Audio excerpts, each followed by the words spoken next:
If you look at every US recession, well, since World War II, you'll see two things always happen. The GDP, the measure of economic output, goes down, and unemployment goes up. For most Americans, when do you feel a recession? It's when you start worrying about your job.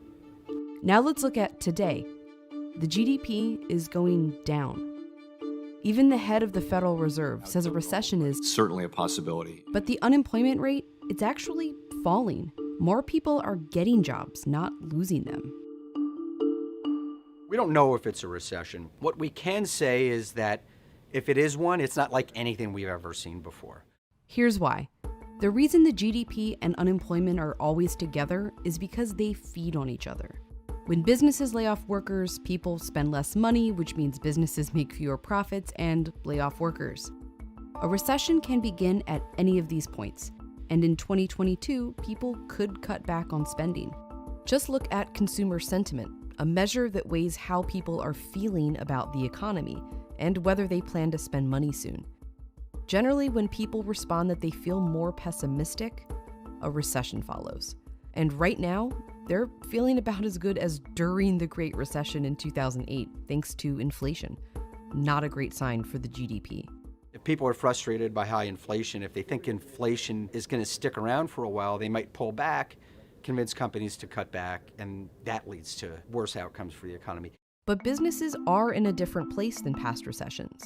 This chart shows the average corporate profit margin. In the past, profits were in the single digits, leading into several recessions, including 2001. That was a business-driven recession where companies overinvested. They decided they had to cut back in order to rebuild their profit margins, and that led us right into a recession. The bubble has now burst. I would not argue yet that we've seen the bottom in NASDAQ or in our tech index. So are we back in one of those cycles? In some ways, it doesn't look like that because profit margins are so high right now. Not only are corporate profits in double digits, but the amount of cash they have is close to $4 trillion. Analysts say that's a significant downturn buffer. They might just decide they can weather this storm and not lay off workers and not cut back on investment and kind of get us to the other end of this adjustment without a big retrenchment that feeds on itself. And companies have an incentive to not lose any workers because many are having problems finding workers in the first place. It's a really unique time in the job market. The labor force participation rate is as low as it's been in 40 years. And it isn't all due to the pandemic. The rate has been declining for a long time. You can see it in the unfilled job rates too. As more people leave the labor force, the more job positions become available. Add in a pandemic, and that's a lot of jobs.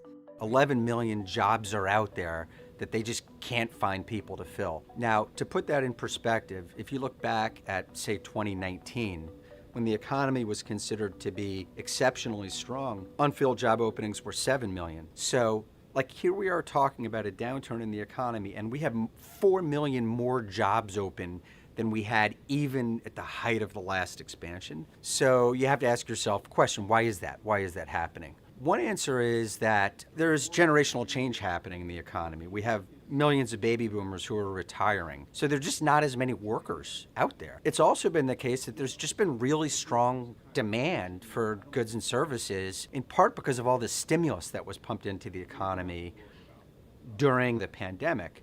And so that combination of labor shortages and strong demand created this really robust job market. And it's this robust job market that could make a 2022 recession, if one develops, so different. After past recessions, there was what was called jobless recoveries, where GDP began to grow back, but companies continued to lay off workers. Right now, we're seeing a mirror image of that, where the economic output is contracting and companies are still hiring. It's what I'm calling a job-full downturn. But how long could an economic downturn really be job-full? This is unsustainable, right, to have economic output contracting at a time when companies are hiring. So one of two things has to happen. Either the economy adjusts and companies start expanding again, or the economy keeps contracting, economic output keeps contracting, and companies say, whoa, we're over our skis and we've got to cut jobs. One of those two things is going to happen. We just don't know which of the two. No recession has ever looked exactly like another. And if there's a recession in 2022, It won't look like anything we've seen before either. Hi, this is Kaden from VIA Value Investing Academy. Now just do a test check, right, on my sound, because I sound a bit nasal. I just want to make sure that everybody who is watching this YouTube video, you are able to see. Now, if you're able to hear what I say, right, is it okay? Can you just type 1 inside so that I can confirm that you're able to hear my nasal voice? Yeah, while you're typing, right, I'm just going to do some share screen. Yep. Okay, now my screen is up.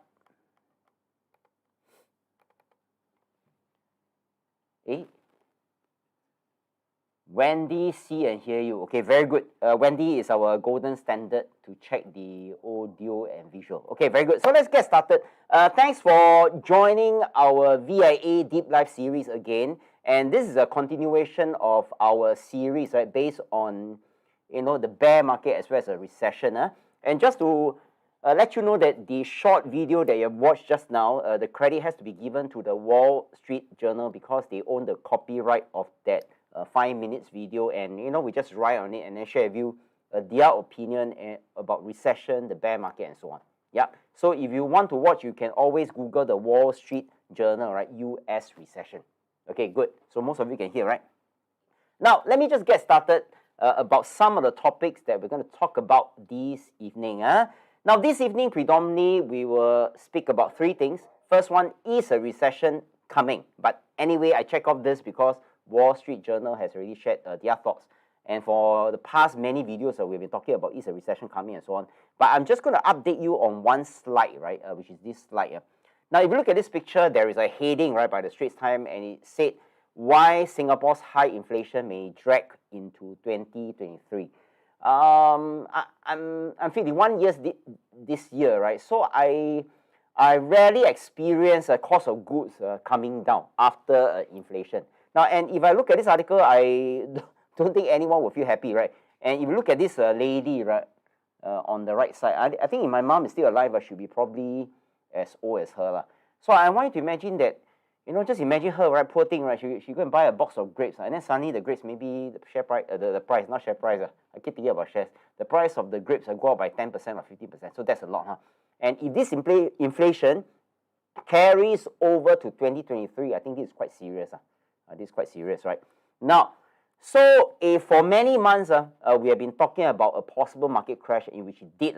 Now, this video was done by us about 3 months ago. It's also a YouTube live where we talk about Netflix.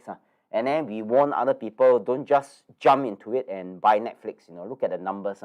And when we look at the numbers, that was 3 months ago. Yeah, before all the news saying that Netflix is a bad stock, right? The user number has been declining. So it doesn't appear to be quite good.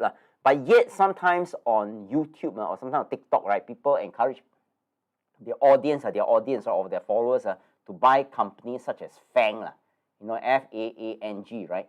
And this N is actually Netflix.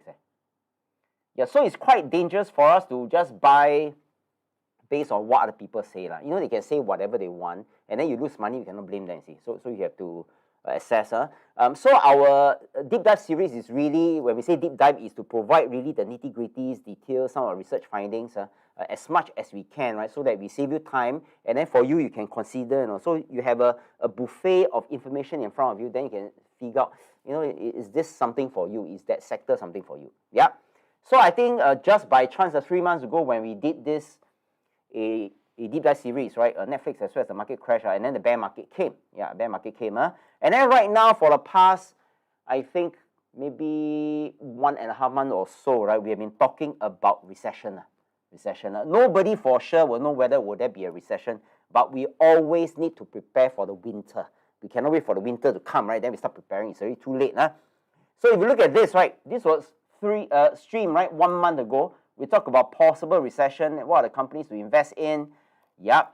And then this is another video, right? We talk about another company called Silgan. Again, we remind the audience some possible indicators that the recession may come, and then we talk about recession again. Yeah. So this time around, we give a very broad, generic sharing, right, about the entire 11 sectors. And then if the recession comes, what are the sectors we need to focus on? So this was the last deep dive, right? Last deep dive.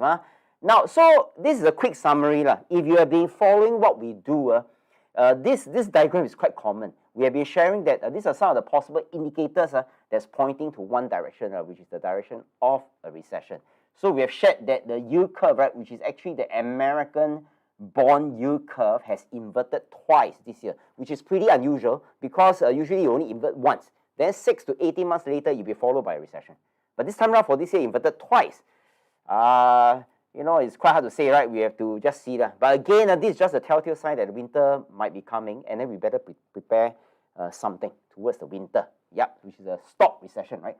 Schiller PE ratio all-time high, Buffett indicator all-time high since the dot-com bubble burst. And then we shared about the qualitative indicators that again the recession might come, right? Which Ukraine-Russian war, no end in sight. Asset bubble, I don't think it's fully exploded yet.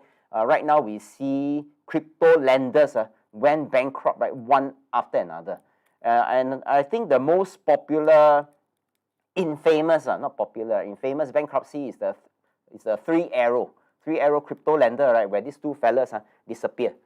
I'm not sure whether Interpol are they looking for them, but billions of dollars were lost. So then anyhow buy crypto and all this, right? Then inflation is here, no need to say. Inflation, no need to say, it's already here. So usually it's bear market first, then you will followed by a recession. So these are things that we have discussed previously, but this is like a recap, right? So that there's a continuation, right? And this is also to let you know that, which is why our channel is very important. And I just want to thank two of our team members, which is, sometimes I don't thank that enough, right? Is Susie and Irfan, and of course Hillary here, who is helping all this content. Yeah, this is something I'm really proud of. Now, if you look at the number of subscribers here, is a 6.57. I think the recent one is 6.7. I think 6.7. I think we started with about 2.5 before Susie joined us. So you see from here to here, almost 100%. 100%. And then of course she changed, the corporate color, and then she choose, photo like this, put it here. Then you check my teeth, all these things, right?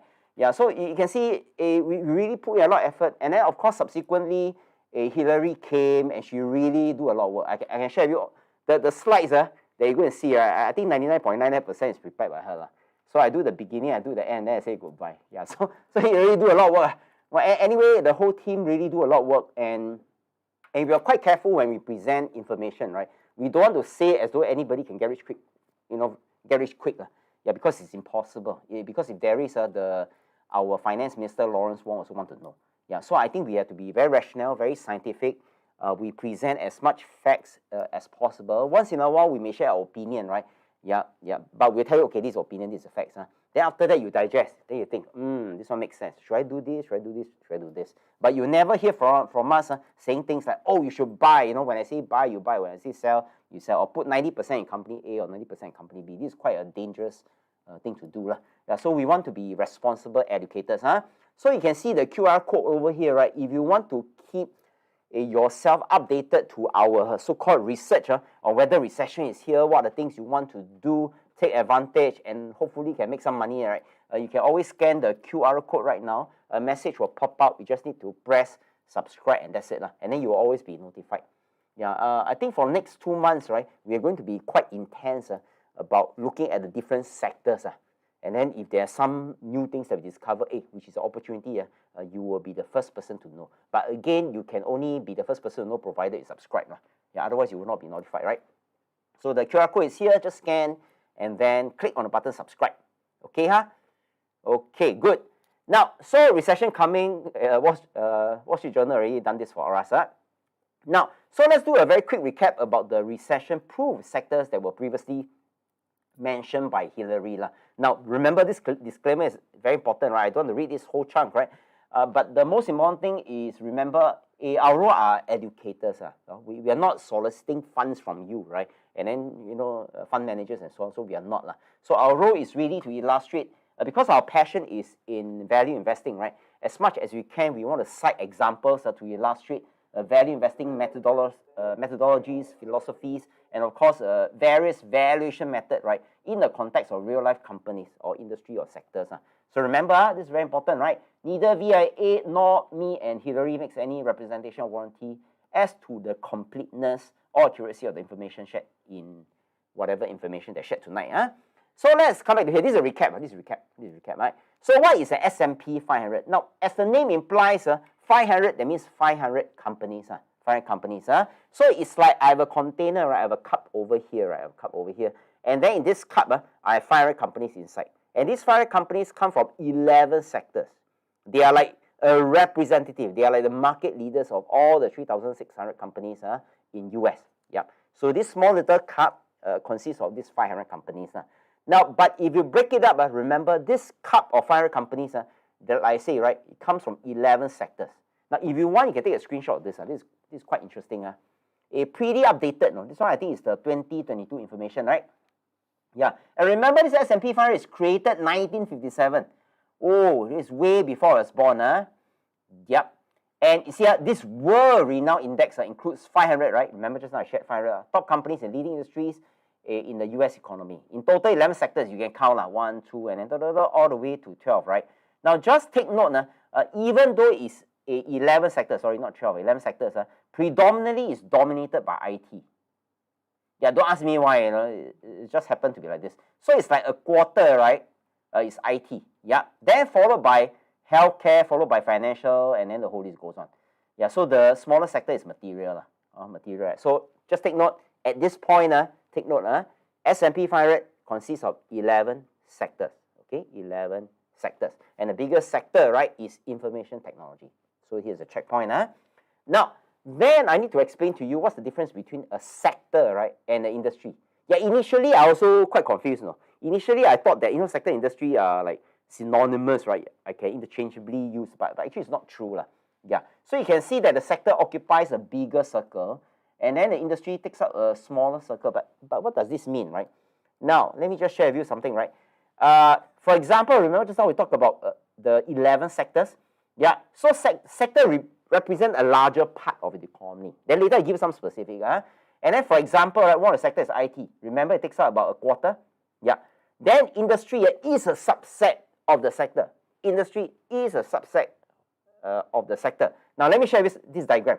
Yeah. So in other words, in the information technology sector, there are 6 industries. Can you see? So the industry is a subset of the sector, right? Yeah.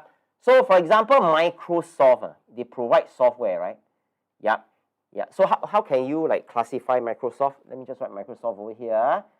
So you can say that Microsoft is in the software industry, but in the IT sector. You get what I mean? Okay, get what I mean? So that's easier, right? Yeah.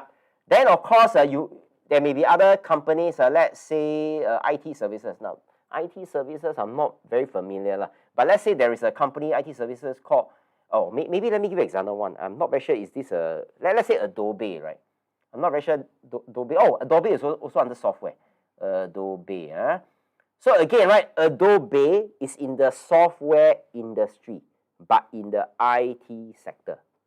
Okay, Now, if you forget about what I've said, it's okay. It's okay. Just remember IT. Yeah, that's the easiest way. Wow, who's going to remember all the different industry, right?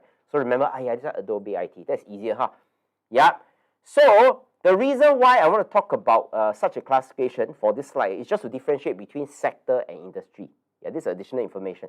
So, but if you forgot about different industry, it's okay. So just remember, today, right? Today, we're going to talk about IT sector as a whole first. IT sector as a whole, Now, so the key thing is, why do we want to talk about IT sector as a whole, right? But before we go into the IT sector, let's look at S&P 500 as a whole. Now, just to let you know, Warren Buffett really liked S&P 500 a lot. And every time when people ask him what are the things to invest, right? If I'm a newbie, he always say put 10% in the short-term government bonds and 90% in a very low-cost S&P 500 index fund. And the reason why he talked about this is he said that in the short term, right? In the short term, in 1 year, 2 years, 3 years, this S&P 500 go through thick and thin. Thick, thin, thick, thin, thick, thin. What he meant is up and down. And then the most important thing he said to really perform over the long run, right, is to go through thick and thin with S&P 500. It's like your spouse, Yeah. So that in the long run, with dividend reinvested, right, you will have an annualized return of about 10.5%, which is a lot, because, you know, a 90% or more professional managed funds could not beat this 10.5%. Yeah, so which means that if you buy S&P 500 alone, you have beaten, right, most professionally managed fund. Yeah, managed fund. So let me just provide more evidence, right? This again, this is a recap. Yeah, and the most interesting thing about S&P 500 is that every time when there is a bear market, right, it will always be followed by a bull market. And then in the long run, the bull run, right, always jump higher than the previous high. So for example, in year 2000, dot-com bubble burst, it falls about 50%. So remember, right, after every bear, it will always be followed by a bull, which means that for every drop of 50%, it is always accompanied by at least a 100% return. So at this point, what am I trying to say? Is right now is a bear market. You cannot wait until bull market, then come and buy things, right? It's already too late. How are you going to generate 100%, right? Yeah, so the best time to buy, right, is when everybody are selling. And that will take place now, which is the bear market. But of course, during recession, it's even better, right? Because most people really dump their shares and then they disappear. Yeah, this is another evidence, global financial crisis. The recent high, 1,500 points, drops more than 50%. And then this time around, we recovered, right? Remember? Yeah, as long as you recovered more than the previous higher, can you see? 462%. And there's more evidence. This is the most recent one. Recent peak, 3003. A pandemic came, dropped by about 30%, which is a bear market. Anything that's more than or equal to 20% is a bear market. And look at today. This is a second bear market, which is just about 2-3 years later, right? But even though the stock is here, a bear against a bear, right? Do you realize that this bear is higher than this bear? Yep, so the ROI is 69%. But remember, after every bear, we followed by a bull, right?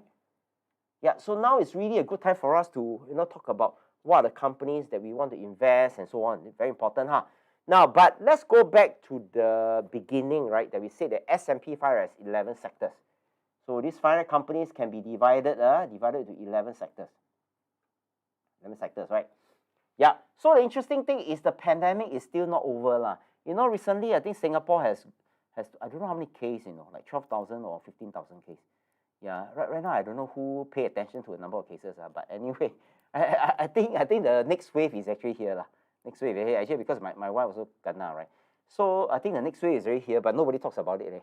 Everybody's still partying, right? Partying, So the interesting thing is the pandemic has not fully vanished. Yeah. Some companies are still closing, especially the crypto companies. Some companies are still closing. And then recently I watched one video, right? I can't remember. I think it's on YouTube. The boss of Teo Heng, right, which is the KTV.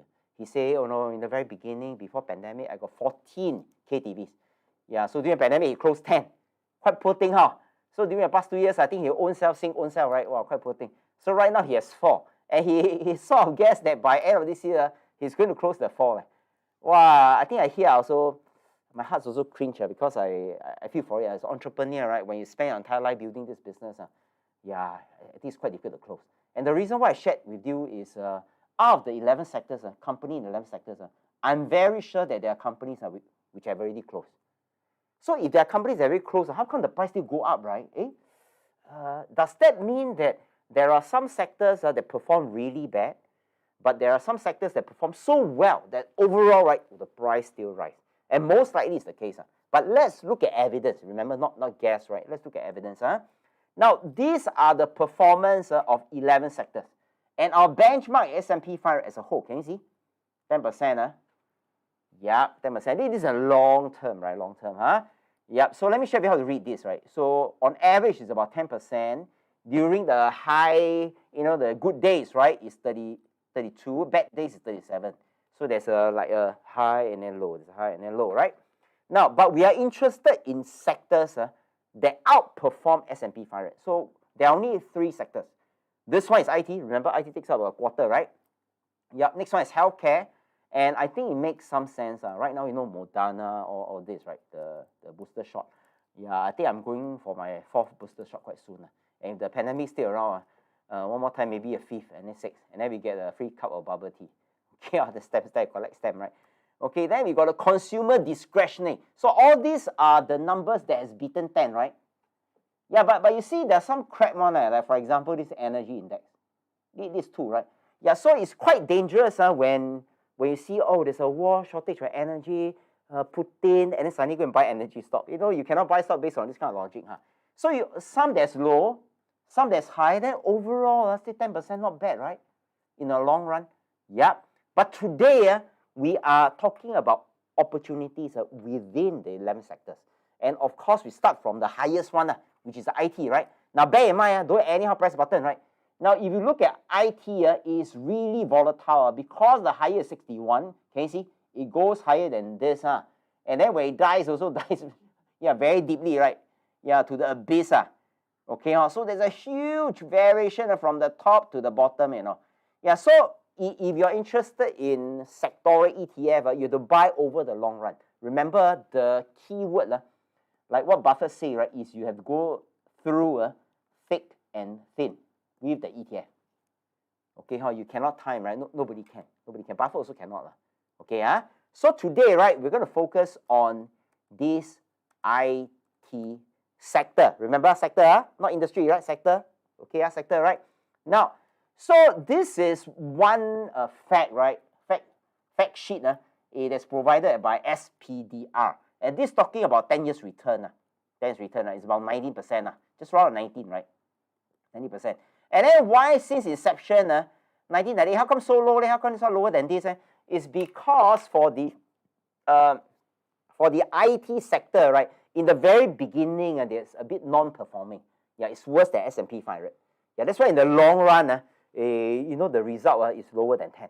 Yeah, so for the last 10 years, it's really booming, very booming, right? Yeah, I think somebody posted a link, right? Yeah, maybe I just need the admin help to remove. Yeah, some funny video link, right? Okay, very good, Yep. So let me just jump to the next one, Now, so let's assume that if you buy this entire sectoral ETF, one of the ticker symbol is called XLK, right? That is being managed by SPDR. So what are the companies will you own if you just buy one stock, one XLK ETF? You will own Apple, you own Microsoft, own Visa, and the whole list goes on. So you don't really have to buy FANG, right, individually, you know what I mean? Yeah, because the individual stock pick is quite dangerous, It's quite high risk. Because if you have never learned value investing, you chin chai, right? I fang you, you fang me, right? So this is quite dangerous. So I think it will be slightly wiser, right, if you buy a basket of stock, which is all this, right? And then, Adobe, just like Intel, Cisco, all these are really good company. Okay, so these are alternative to individual stock picking, right? So IT, right? And of course, within the IT sector, there are many industries, right? Just now we talked about software industry. Yeah. So today we're not going to talk about software. We're going to say something a bit more complex. And the reason why we want to say something more complex is because to save you time. And the specific industry within the IT sector, right, that we're going to talk about is called the semiconductor industry. Semiconductor industry, right? So when we look at the IT sector, which is a bit recession-proof in the long run, so we just want to zoom in. Is there some investment opportunities that we can explore, right? Yeah. So from here onwards, we're going to talk about the semicon industry, and I'm going to hand the very difficult job to Hillary. Then I can drink my coffee. Okay. So Hillary, yeah, over to you. Good evening, everyone. So here I am. I'm going to share with you about semiconductor industry, which is really in-depth, really technical. So you have to bear with me because without this technical knowledge, even though you wanted to invest in any semiconductor companies, it will be a bit quite hard to understand because I tried to go through some semiconductor companies. I nearly fainted when I was doing the research. So I hope you will enjoy this session tonight. Okay, so right now, because there was a chip boom, so people were talking about semiconductor, and also there's global shortage, the chip shortage. So people will be thinking, is it now really a good time to invest in semiconductor industry? So maybe we will see in this session to find out whether is there any investing opportunity in this industry. Okay, so first we'll go through about the information technology sector. So here in this chart, we will see the past performance of the IT sector. So the blue line is actually the IT sector, and the dark blue line is the S&P 500. So we can see that early on, from 2013 until 2017, it's quite similar between the S&P 500 and the IT sector. But since 2017 onwards, we can see that the IT sector is starting to boom. And on the later part, during the pandemic, it rise even faster than the S&P 500. But as Caden has shared earlier, the IT sector rises faster, but it also drops much sharper compared to the S&P 500. So this is the historical performance of the IT sector. And now we are looking into semiconductor. Why are we interested in this semiconductor? It's because in the US, they actually initiate this CHIPS Act. So you can see the US president, he's holding that small thing. That thing is actually a semiconductor chip, or we can say it's an integrated circuit, IC. So what is a CHIPS Act? So a CHIPS Act is actually a short form for creating helpful incentive to produce semiconductor for American Act. So in short, it's called CHIPS for American Act. The reason why they wanted to launch this act is because they wanted to provide an incentive to incentivize the semiconductor companies to come to US and produce these semiconductor chips. But why? Why do they wanted to incentivize them to come? Because one of the reasons we see here in this market share, so foundry is actually the manufacturing site for semiconductors. We can see that in 2021, almost 64% comes from Taiwan, and the latest result in 2022, 66% is still coming from Taiwan. So we can see that globally, almost more than half of the semiconductor are produced by Taiwan. So if let's say there's anything happen to Taiwan, then the global shortage, the chip shortage will be even more severe, and the world will be like in a turmoil, because we know that computers, smartphones, other sorts of electronic devices needs to use semiconductor. So imagine if one day Taiwan could no longer produce all these semiconductor chips, how will the world be? So that is one of the reasons why US launched this CHIPS Act, to invite these semiconductor companies to come to US, build up their manufacturing site to produce the semiconductor chips. So now we will deep dive into the semiconductor industry. So here, what is a semiconductor industry? It's actually companies that manufacture the most important ingredients or the components of the modern technology known as integrated circuits. So you can see that these are some of the applications that is being used by the integrated circuits, like smartphones, cameras, computers, smart cars. Okay, so now we will see what is the potential growth of this industry. So from 2021 until 2030, a research done by McKinsey company says that about 70% of the growth is being predicted to be driven by these three industries: computing and data storage, wireless, and automotive electronics. So from here, we can see that our world is slowly going from an analog world, moving forward towards a digitalized world. So you can see that semiconductor is actually playing a very important part in our lives.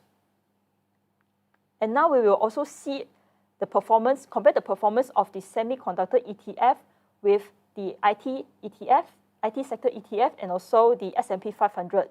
So here we will zoom in into the last 5 years. So from here we can see that earlier on, since 2018, the semiconductor ETF is moving similarly along with the IT sector. But since the start of the pandemic, it rises even faster than the IT sector. But recently in 2022, it drops much more compared to the IT sector. Why? Later we will discover why. Okay, so here are a range of the ETFs semiconductor ETFs. So you can see here, these are some of the performance by the different ETFs. So maybe you can take a screenshot of this, and then you can find out which ETF you are interested in to invest in. Okay, so now we'll go into the nitty-gritty part, the more technical part, like what is a semiconductor. So in short, semiconductor is a very highly specialized devices, and it's an important component for most of the electronic products. So you can see on the diagram that is like a small chip. On it, there's a lot of transistors, diodes, capacitors, and resistors. These are the electrical components that is being fused onto the semiconductor chip. So these semiconductors are mainly used in this range of end products. So you can see that all these are being used by us daily in our life. And what are the product categories of a semiconductor? So there's a whole range of semiconductor products being produced, but to keep our life simple, I'll break it down into 4. So next time when you're doing your research, it's easier for you to relate which one is which. So first one is memory. So what is a memory? Memory is like a temporary storehouse. So imagine when you're using your computer, sometimes they need to store some temporary data onto the computer for it to process. So this is called a memory. So an example is called as RAM. And the next one is a microprocessor. So microprocessor is actually the central processing unit for the computer, like the Intel Core i7. Whenever you try to buy a computer, the people will say, oh, this computer is Intel Core i5, Intel Core i7. So what's the difference? The difference is how fast can they process the work, the logic. And then another one is a commodity integrated circuit. So this one is even simpler. It's just a single chip in order to perform some simple repetitive process routines like a barcode scanner. Because barcode, you just scan it. There's nothing much to process, unlike a computer where there's a lot of calculations, a lot of graphic design that is required. And the next one is a complex system on a chip. So this one is actually something like an upgraded level compared to a microprocessor. So from the diagram, you can see there's a CPU, there's a RAM, there's also some other electrical components. So the best example I can give of is like a smartphone. Like for example, iPhone. Imagine the iPhone is so small, but it's as powerful as a computer. So how can they fit all of this semiconductor inside the iPhone? Is by using this system on a chip, SoC. So they are kind of like put the whole computer, the PC system inside within the chip. So this one is the simple process, the manufacturing process of a semiconductor industry. So I'll break it down into 3. The first part is for the designers to design how the chips should look like. Because earlier on I've shared there's 4 types of semiconductor chips. So in order for it to work, they need to design how they should put those electrical components inside the chip. And then next, they will send the design to the manufacturing site to produce it, like the wafers, to break it down. And then the next one is to assemble the chip into a functional part and also test whether is it working or not. So these are the 3 simple steps to manufacture a semiconductor. And later on, we will share about the companies within this manufacturing process. Okay, so this part is even far more technical, but bear with me because when you talk about semiconductor, the chip size really matters. Why? So first off, the semiconductor size is measured in nanometer, and the common ones are 14 and 10 nanometers. But the industry is going into an even smaller size. Why? Because with a smaller size, they can have a better performance for the chip, and also they will use less power, and with less power, they can perform at a lower temperature. So that is one of the reasons why the industry is going to become to have it become smaller. And these are the range of sizes and usage for the semiconductor. So for smartphones, these are the size that is being used inside the smartphone. And then for high performance computing, these are the sizes. And another one, I'll just jump over to consumer electronics. This, you can see that for consumer electronics, it has a slightly bigger size of the semiconductor chip size compared to the smartphone or high performance computing. Whereas for the bold one, you can see some of the chip size are bold one. Those are mature processors, means that they are more than like a few years compared to the smartphone, which is a much more newer technology. Okay, so now we will see what are the semiconductor companies within this industry. So another one, in order to keep things simple, we'll look into 4 because for semiconductor ecosystem, there's a whole lot more, but for here, we will only focus into 4 types. So the first one is called a fabless, which is mainly only design the chips. And then the next one is foundry, where they manufacture the chips only. And IDM, later we will see what is IDM. IDM is inclusive of chip designing and chip manufacturing. And OSAT is actually for assembling all the chips and also for testing. Okay, so now we will go deep into what is a fabless. So fabless is actually a company that mainly design only chips. So within the company, they only design how the chip should function, how the chip should look like, but they do not manufacture the chip. So whatever they design, they will send it to the manufacturing site for them to produce the chips. So these are the companies that is mainly doing designing the chips. So for example, Qualcomm, Broadcom, NVIDIA, and AMD. And then once they have designed the chips, they will send it to these chip manufacturers to produce all these semiconductor chips. So, but they don't do any designing, they just purely manufacture all these semiconductor chips. So these are the examples of the companies that produce to manufacture the chips. So these are some of the companies that we are much more familiar with. Yeah, especially TSMC. Okay, so IDM, earlier on we shared about what is IDM. So IDM, the name is called Integrated Device Manufacturers. Why? So for this one, they comprise all of the process of the semiconductor from designing to manufacturing until they sell it to their customers. So this is what IDM actually looks like. So it comprises all of the processes. And these are the example companies within this IDM: Intel, Micron, Sky Hynix, and Analog Devices. Okay, so OSAT is the short form for outsourced semiconductor assembly and test. So for this one, they are mainly to do assembly, testing whether the semiconductor are working fine or not. So these are the example companies that is performing these functions. AEM Holding. AEM Holding, yeah. Okay, so now we will see how the supply chain actually works. So in here, it looks nice, but it looks like quite complicated, but don't worry. So first thing, they call it as an upstream. So upstream is mainly for designing the chips, the fabless companies. And then the midstream is mainly for manufacturing. And then the downstream is for packaging, testing, and also assembling, which is the OSAT. And IDM is from the start of designing until the end of the assembling. So this is the whole supply chain of the semiconductor. Okay, so now we will go into the numbers.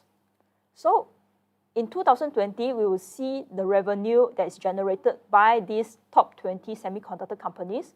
So we look into the top 10, which are these companies in 2020.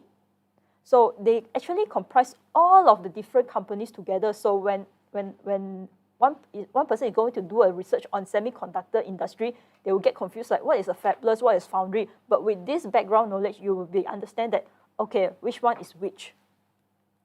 Okay, next, this is the latest data in Q4 of 2021. So we will look at both semiconductor and also foundry companies. So for top semiconductor, these are the top 7 companies with the largest revenue share: Samsung, Intel, Sky Hynix. And then for foundry industry, TSMC actually took more than half of the revenue share compared to the other 4 companies. But for the top 7 semiconductor companies, TSMC is not within. Is because in this research, they exclude the pure play foundries to avoid double counting. Imagine that if Intel designs certain chip, but they might not have the technology or the facility to produce that certain chip size, so they may need to outsource to a pure play foundry. To avoid the double counting, that is one of the reasons why they did not include TSMC within the top 7 semiconductor, but they separate into semiconductor and foundry revenue shares. Okay, so now we will look into more numbers, but this one is just for fun, for us to find out which company is performing slightly better, but it's not a good buy company. It's just for comparison purpose. So for here, I've picked out about 12 semiconductor companies, and then we will see compare among the numbers. So first off, we look at PE ratio. So PE ratio is actually price over earnings per share, which means that the amount, the share price that you pay, how much is the company able to generate the earnings per share or the profit. Based on value investing methodology, the lower the better. It's because imagine that if, let's say, the share price is $5, but the EPS is about $10, so 5 divided by 10 is 1/2, is 0.5. So if it's less than 16%, if it's less than 16, it means that the company is undervalued. So for here, I've highlighted the companies that is below 16, which is about 5 of the companies. Next, we will look at the profitability. So here, we compared for the net margin percentage. So net margin percentage means that the percentage of profit that's generated by the company. So the higher, the better. So for here, I pick up among the top 5, which is Texas Instruments is taking the lead, followed by TSMC, and then NVDA, and followed by Intel, and lastly, Micron. Next, we will also look at price to operating cash flow. So this one is actually evaluates the company's share price to the amount of the cash flow generated. So for here, it is the lower, the better. The lower means the company is much more cheaper. So for here, I also pick up the top, the 5 lowest of the company. So the lowest among all is actually SK Hynix, followed by Micron, then Intel, Samsung, and Global Foundries. And last, we are also curious about how they manage their debt, so we will look at their debt to equity ratio. And based on value investing methodology, if it's less than 0.5, it is considered the company is able to manage the debt better. So here I highlight all of the companies that is below 0.5, which is among about 9 of the companies is below 0.5. So we will see how they actually rank among the points. So currently, the top running one are Intel and also Micron Technologies for now. Next, we will also look at the competitive mode and efficiency. So what is a competitive mode? Competitive mode means that a company that has a certain advantage over their competitor, so that they are able to compare, they are able to perform better compared to their competitors. So ROIC is actually return on invested capital, and WACC is weighted average of cost of capital. But this one, if you only look at the numbers by itself, it does not have any meaning. So we are more interested about the difference between ROIC and WACC. The bigger the difference means that the company has a bigger moat. So for here, I've picked out about top 5 of them. So we can see the biggest moat of all is actually Texas Instruments, followed by NVDA, and then it's Qualcomm, TSMC, and Samsung. Okay, then we will also look at the efficiency. So here, efficiency actually means that how efficient is the management able to use the equity and also asset to generate returns. So here, based on value investing methodology, if ROE is more than 15%, it means that the company is good. And for ROA, if it's more than 7%, the company is good. So here, I've collected all the points and then sum up the earlier one, and we can see that the top 3, the first ranking are Intel, Samsung, and also Micron. But this one is just a prelim screening. It does not mean that Intel, Samsung, and Micron are good companies. It's just that it's a quick glance to see which company is performed better among its competitor. Only then we will further deep dive into the company to find out if there's any investing opportunities. Okay. Next, we will also look at the potential risk within the semiconductor industry. So first one, the semiconductor industry is very cyclical in nature. So in this chart, we see that since 1990 until the latest result, there's been ups and downs. And the red line is actually referring to the self-growth within the semiconductor industry. So and you can see the blue line is actually the ETF that is tracking the semiconductor industry. Even though there's high and low, but we can see that overall the trend is actually in an increasing trend. Okay.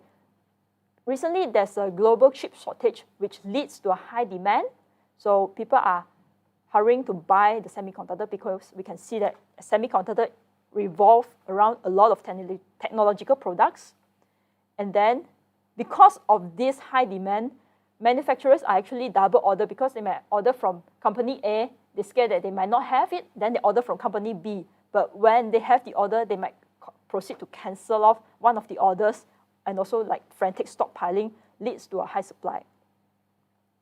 Okay, so in this article, it actually says that the chip shortage is potentially will last until 2024 for the next 2 years.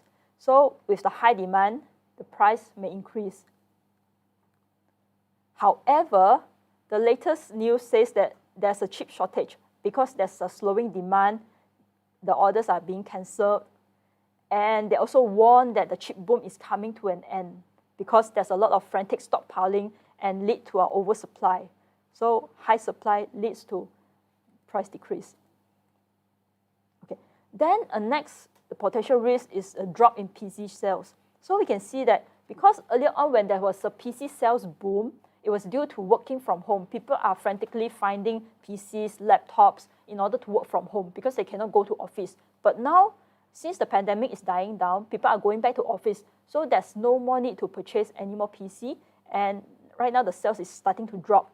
And because the PC sales are dropping, the chip stocks are also taking a hit. And you can see that it's starting to lose the PC, the boom.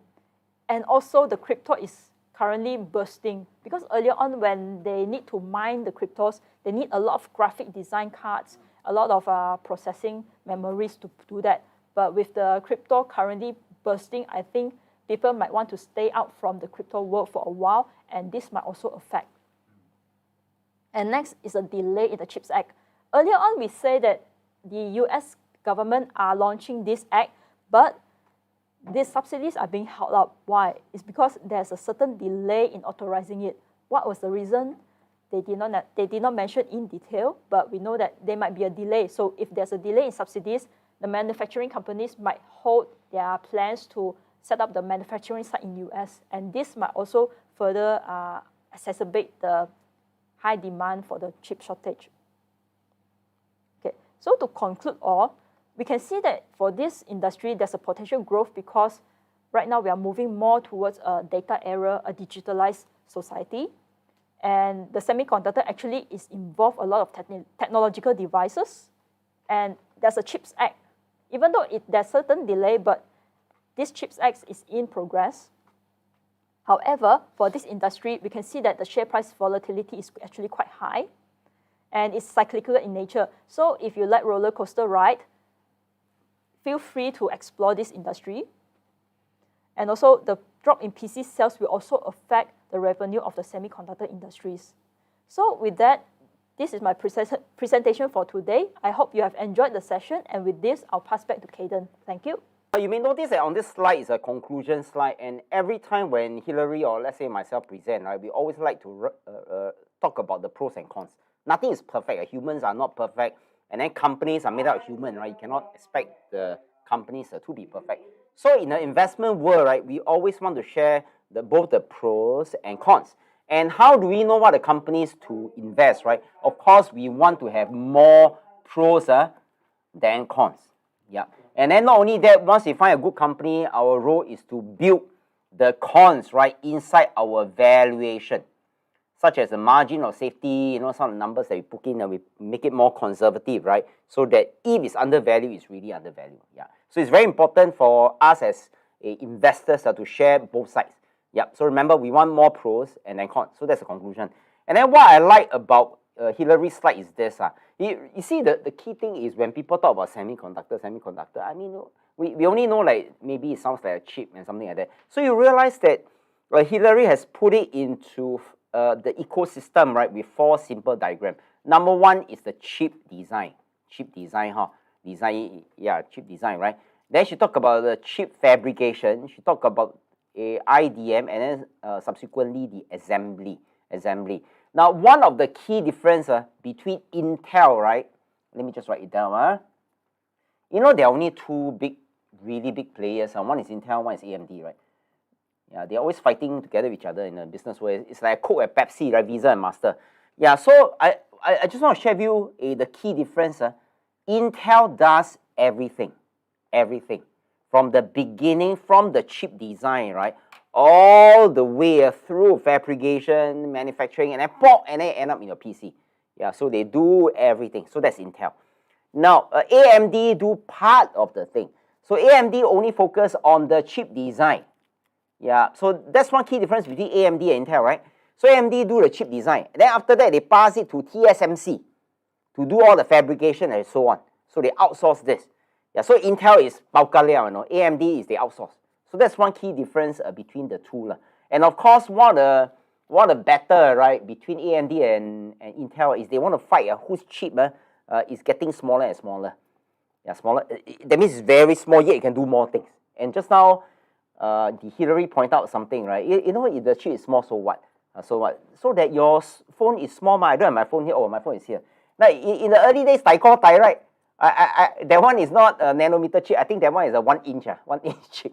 Yeah, so you can see that as time passes, people want small things and more powerful. So it's important for them to develop technology that can do something small and then a high processing power, right? And then there's one more thing, so that the heat generated is small because it's small, because the chip is small, right? Yeah, so I think this is quite interesting. If you want, you can take a screenshot of this. Yeah, she really shared from the the top right to the bottom, and then after that, right, she shared another diagram. She just paraphrased, right, in a different diagram. Okay, the upstream is the chip design, and then go through manufacturing, and then pack together, right, have a test. Now this testing in Singapore, there is a company called AEM Holdings. I met some uncle, right, who buy stocks, but they don't know, but they don't know what they buy. So when I ask them what's AEM Holdings, they say testing. Yeah, test what? And then they got problem trying to explain to me. Yeah, so you see, the AEM has a lot of business from Intel. If I remember correctly, I think it's about 90%, 90+% from Intel. Yeah, so if Intel do all this work, right, they need to test to make sure that chip is working before they assemble, right, and then put it on the laptop. Then our laptop got one sticker Intel inside, So can you imagine you switch on a computer, it's not working, then whose chip is that? Intel inside. Wow, curse and says, yeah. Okay, so AEM is there. So these are the things that, can you see, Hillary really put all together. So I think today is quite beneficial, because when I hear Hillary's presentation, I say, oh, yeah, I know I hear it a few times, but this time around, I think it sort of reinforced. And just to let you know that the Hillary's background, right, is in chemistry, right? Yeah, chemistry. And then my background is in biology. So can you try to figure out one chemist and one biologist trying to talk about semiconductor. So if we are able to articulate in a way that you understand, I don't think there's any issue for anyone. If a chemist and biologist try to put things together, right? Wow, so I think this diagram is great. Okay, so I'm really appreciate help. Yeah, so let me come to my part. I always talk about the bear and bull. It's quite easy. Yeah, so just now I talked about all these indicators. Yeah, there's a bear market. And then remember, I already shared with you, I think 3 examples, right? Dot-com bubble, global financial crisis, and our economic recession because of the pandemic. And the interesting thing is, after every bear, we already know, with zero exception for the Singapore US economy, right, it's always followed by a bull market. Yeah. Then, of course, the next question is, when is the best time to buy, right? I mean, you don't buy when it's so expensive, right? You want to buy here, right? Yeah. If you don't buy when it's low, how do you sell when it's high, right? Does it make sense? So we have to invest during the bear market, which is now, right? But the thing is, sometimes when I talk to people, I've been running classes since 2010, and then the number of audience I've spoken to, right, across 11 cities in the entire Asia is about, in the very beginning it's 50,000. I'm just suspecting right now maybe it's 60,000 already. So that is the amount of people that I've spoken to, right? Now let me share with you one common phenomenon. The common phenomenon is, out of these 50, 60,000 that I've spoken to, right, 90% of these people, when I ask them, you attend here, you want to do well, right, financially, you want to meet your financial goals and so on, right? Then after the talk, I ask them, so when do you want to start investing? Their common thinking is, let me think about it. Let me think about it. But let me think about it is not part of the financial plan. Let me think about it. 10 years later, when you talk to them, right, let me think about it. And then I still remember many years ago when I was working in a very huge firm, right? Sometimes over lunchtime, sometimes we whine about the company, we gossip about the bosses and so on. And then we say, one day I'm going to do this and one day I'm going to do that. But the irony in life, 5 years later, right, when you sit down, have lunch with the same group of people, they are saying the same thing, right? And then they say, one day. Yeah, but when will that one day come, right? And the reason why I said this is bear market, right? The bear do not come every day. Let me give you some example, right? The last time when we have a bear market in Asia, it was 1997, which is the Asian financial crisis, right? Then after that, about 4 years later, dot-com bubble burst, right? Of course, the dot-com bubble burst is in US. The 1997 is more of an Asia thing, right? So to the dot-com bubble burst. So all these are bear market. I just put B, right? Bear market. Then after that, the global financial crisis in 2008, right? 2009. Yeah, so there's another bear market. Yeah. So you see from here to here is about 7 years, right? 7 years, huh? Then after this, where's the recession? This one is in year 2020, right? Because of the pandemic. Another bear market, right? So do you see from here to here, right, is 12 years? 12 years, right? Yeah. So now, do you notice, now the past may not be equal to the future, but you look at it, is there a pattern, is there a rhythm, right? So you can see from 1977 to 2001 is about 4, 2001 to 2008 about 7. So you realize that as time passes, in order for a bear market or recession to take place, do you realize that it gets longer and longer? Now I do not know what's the reason. We can always argue that maybe countries are more resilient, they're more prepared or whatsoever. Yeah, but you may notice that the recession gets longer and longer to take place.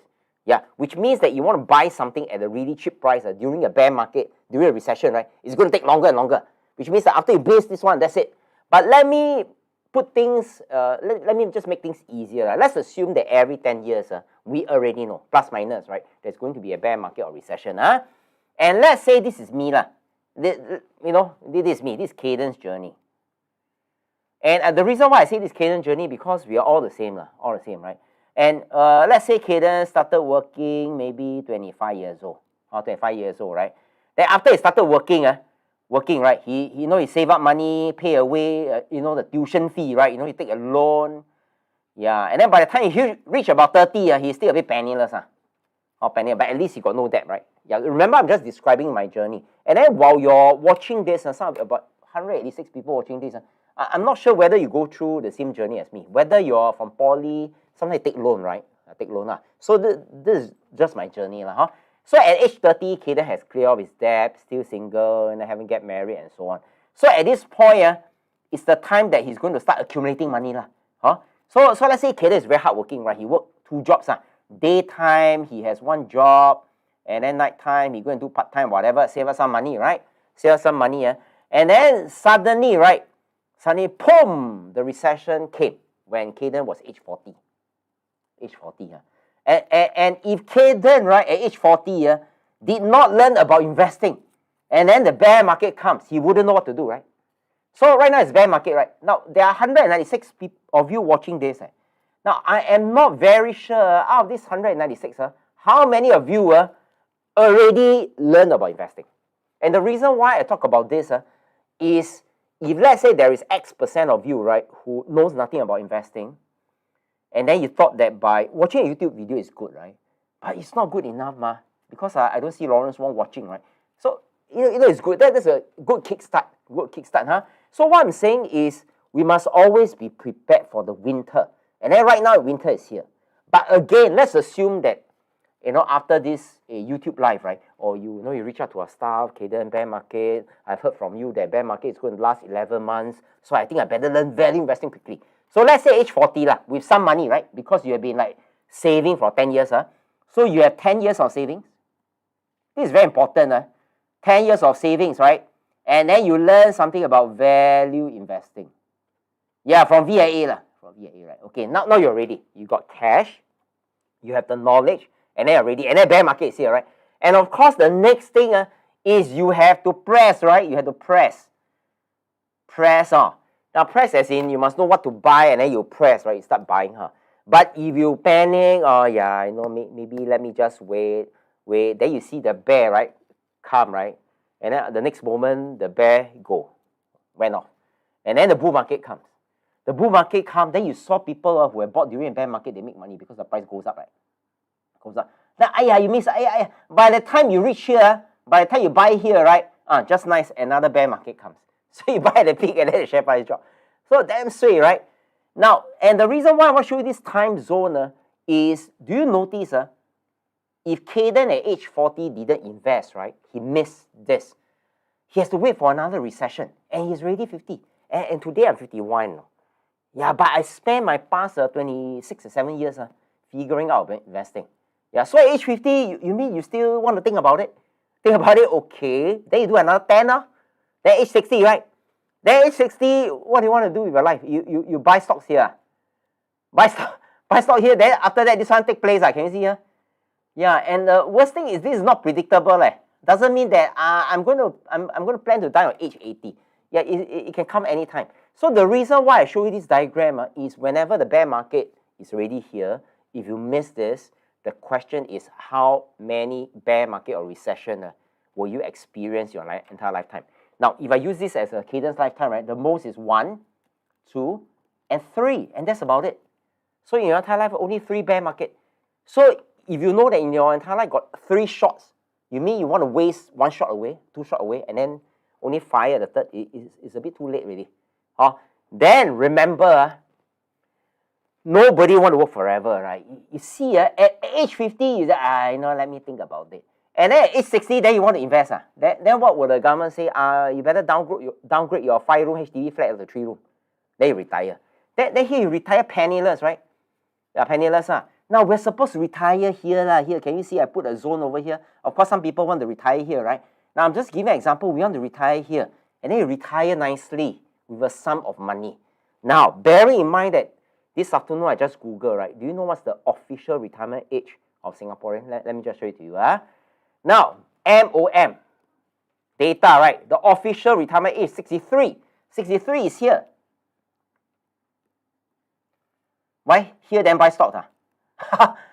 Yeah, here very close to here already. Okay, So the key thing is, again, 180 plus of you, I'm not very sure all of you are at what age range, right? But the best time is really now. Provided you have some cash around, you know what is going to happen, right? Now, and remember just now I said that after every bear is followed by a bull. So, okay, then where do you get the facts from, right? Let me share with you some historical fact. Now, these are data, right, that trace way back to World War II. Okay, now, February 1946, way before I was born, right, the bear market came. So the overall S&P 500 dropped by 10%. But it was very short. It only lasts for 1 month. And then 1 month later, recover. But some dropped a lot, can you see? Dropped 28%. Yeah, like now, dropped 20%, right? Yeah, so the bear market lasts 21 months. Yeah, so I have no idea when this bear market is going to end, right? But in case some of you have not invested, I think you better reach out to us, right? Reach out to us so they can learn more about value investing, right? Then do you see that there's a recovery? Now, the duration of the recovery is not important. The point I wanted to make is, after every bear is always followed by a bull. After every bear is always followed by a bull. That's the point. That's the point I want to make. Okay. So this is the average. Put all the 2 tables together, right? Bear market, yeah, they always have a recovery period, and it always recover. Okay, So this is the point I want to make. Historical fact. US economy, as well as Singapore one is the same. Every bear market will always be followed by a bull. No need to guess, no need to forecast. Historical fact. And then, which is why Hillary put herself through, put all these companies together. There's a lot of work, right? It's just to tell you all these companies, right now it's bear market, right? Yeah, so you don't have to screen through 3006, but we screen through the semiconductor industry within the IT sector. So, ladies and gentlemen, I'm going to leave this thing here for a couple of seconds, right? Can you just take a screenshot of this? Yeah, screenshot is just 1 second, right? But that is Hillary's days of effort. So can you please spend the next 5 seconds at countdown, right? So 5, 4, 3, 2, 1. So we already screened the IT, not IT, right? Semiconductor industry for you. Okay, so this is the top best of the best. Now, and I share with you this diagram. Let me share with you what is going to happen next week. Next week, So right now, where are we, right? We have constantly talked about S&P 500. Yeah, EIA has always talked about this. We have covered the IT sector in general, sector. And remember, the sector has many industries. So far, me and Hillary, we have not figured out what are the other sectors. Do you want to continue with IT sectors? We are not sure. But definitely, we will not be repeating semiconductor. Yeah, so what we wanted to do, we again probably, right, we may be looking at other industries that are interesting. And we may find that it's interesting, people may find it very hard to understand. Let's do this work for them. Or we may also jump to other sectors such as healthcare. Healthcare maybe is easier for Hillary to understand because chemistry, maybe it's easier. So, but again, not sure, right? And then, or we may go to something that everybody will understand, consumer discretionary. Yeah. So we do not know yet, huh? But one thing we do know, right, that in the next deep dive, we will definitely share something really precious for you. Right? So what I'm going to do is, I think I'm going to end over here. I got no more slides already, huh? But what I'm going to do is maybe I'm just going to put 10 minutes, right? 10 minutes. So my teammate is going to put 10 minutes. If you have any question to ask, actually me and Hillary, we are still here. If you got any question you still have, you want to ask, right, you can post it in the chat. If you want to ask about the semiconductor one, but of course the most important thing is about the case study. Most important is the case study, right? Or if you want to have understand more about the case study, you got login problems, whatever thing, right? Please feel free to post in the chat in the next 10 minutes, right? After 10 minutes, if we do not see like any question, we will end the session. End the session, right? Yeah, for those people who are our subscribers, you can chill already, you can relax. You can be like who, right? Yeah, like Julie already. Okay, It's a very important diagram. If you want, you can take a snapshot of this. These are factual, right? Factual. Now, just to let you know, very important is we have a team of 4 members over here. Hillary, who is our analyst, all the slides, all these are done by her, right? And then we have Susie and Irfan. I think you may have a rare chance to see them. They are handling all the equipment, the light, here, the light here. But they're handling all these things. Then we have Alex and another part of the universe at one corner, trying to answer the question and so on. So 4 of them, including us, I think we, how should I say? I think as a human, right, we want to care for people around us, especially our customers, which is why you look at our mission. Remember, right, we are VIA, right? We are not VIA, A, B, C, D, E, we are VIA, right? So our company is Value Investing Academy. And just take note, all of us, we shared a common vision and mission, is we all care to make all of you a better investor. So with that, ladies and gentlemen, thank you for joining our VIA Deep Live. Have a good rest, and I shall see you next week. Yay! Okay, goodbye.